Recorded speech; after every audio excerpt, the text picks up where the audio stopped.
Today we are taking a look at what has to be the most brutal game available on the Quest 2.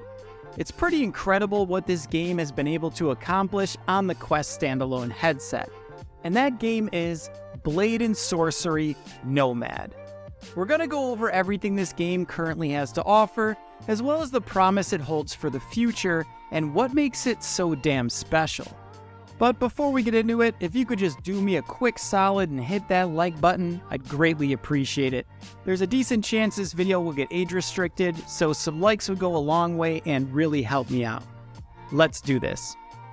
So Blade and Sorcery Nomad is just the Quest standalone version of the PC VR title Blade and Sorcery.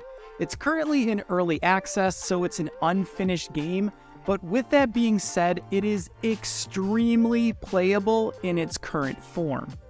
As it stands today, it's a brutal sandbox, physics-based gladiator simulator, complete with a pretty interactive spellcasting mechanic.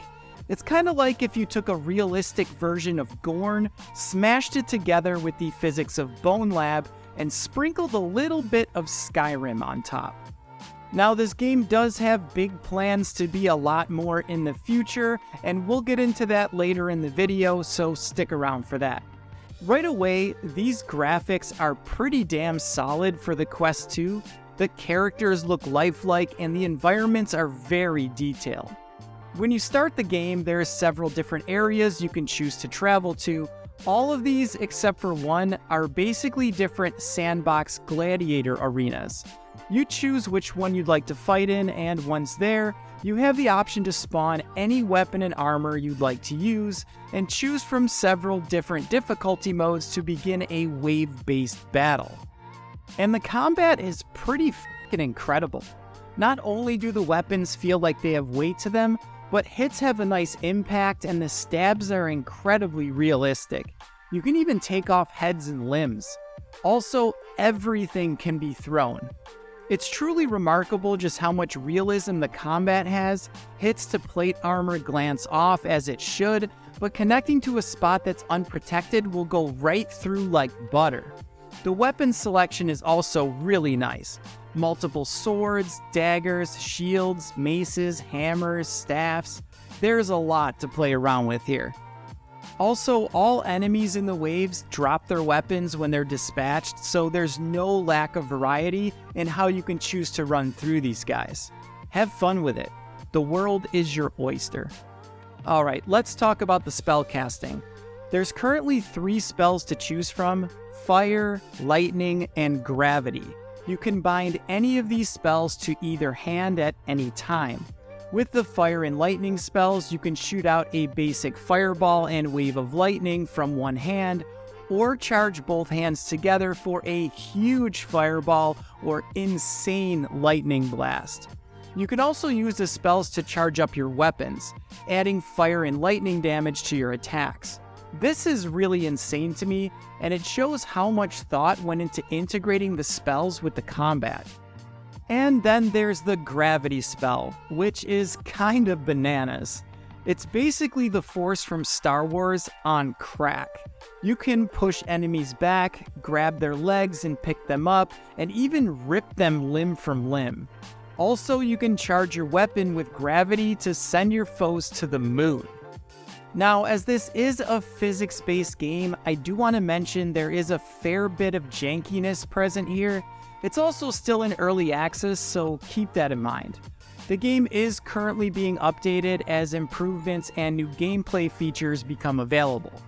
One of those new features that's currently in development is the ability to play through dungeons. And traveling to the outposts on the map will take you to what is currently available for this dungeon mode. As of right now, it's just a fairly short bunch of caverns you can explore with enemies strewn about. But it's very much unfinished, and the devs over at Warp Frog intend on building this out into a much more complete experience, including character progression. This would be incredible to see. The physics and combat are just so nice as it is. Having a complete RPG-style dungeon crawler in VR with these mechanics would be a dream come true. What is currently here for the dungeon experience is still really fun to play through though. Being able to sneak up on enemies and take them out is pretty sick, and I'm really happy with how this is shaping up. We'll just have to wait and see how this game develops over time. Blade and Sorcery Nomad is currently $20 in the Quest store, and I think it's worth it for sure. The game in its current state is definitely worth the purchase, and I have no doubt there's a hell of a lot more content coming down the pipeline. It's great to see what they've accomplished with the combat system and spell integration. A physics-based game of this magnitude on the Quest 2 standalone headset is an incredible achievement in itself.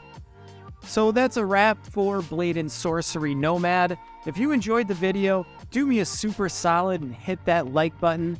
The YouTube algorithm has not been so kind lately to video game violence, and every like helps me out. You can also show your support by leaving a comment. Let me know if there's other physics-based games I should try out on the Quest. I'm always looking for new stuff to make videos on.